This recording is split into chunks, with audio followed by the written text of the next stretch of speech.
The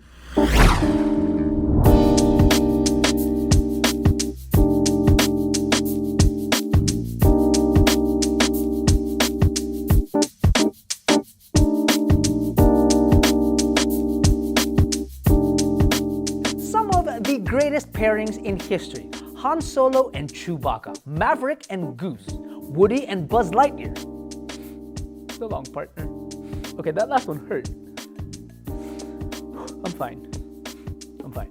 They were inseparable pairs that were just as iconic as they were recognizable. Unfortunately, all good things must come to an end. The same fate is shared by the City and Jazz, because that twosome is, well, sadly, no more.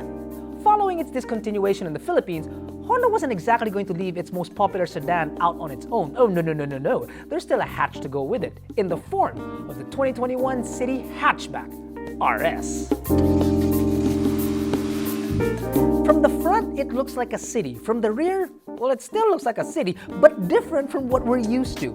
The overall design is reminiscent of some European cars in the market. Off the top of our heads and glancing at it, it has some Audi A1 or Mercedes A-Class rear vibe, which we absolutely love. It's a classy execution with a bit of young and daring in the mix, thanks to the RS trim pieces like the front grille, the spoiler, and the rear bumper. Besides the hatchback, the wheels are the same design as the RS sedan, but it has a black paint job that makes it look a bit sportier or cleaner, depending on your preference. I do think it's a very stylish hatch, true, but I want to know what you guys think. How does it stack up against the Yaris? Let us know in the comments below. Running down the specs, it's pretty much the same with the Honda City sedan. LED headlights, fog lamps down below, and LED taillights in the rear. It still has the Accord-like look about it, which we absolutely are enjoying on the 5th generation Honda City, and now we get another one, but in hatchback form.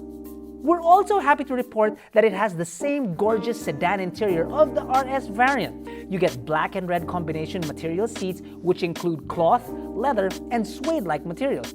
And we're also extremely happy to report that Honda has outfitted the City Hatch with Honda's trademark Magic Seats. This allows you to fold the rear bench up or down depending on your cargo needs, much like the Jazz. As for performance, the same double overhead cam 1.5-liter naturally aspirated 4-cylinder motor is found in the City Hatch. This is the same power plant that motivates the sedan, and it produces 119 horses and 145 Nm of torque, which is also mated to a CVT with 7 simulated gears controlled by paddle shifters.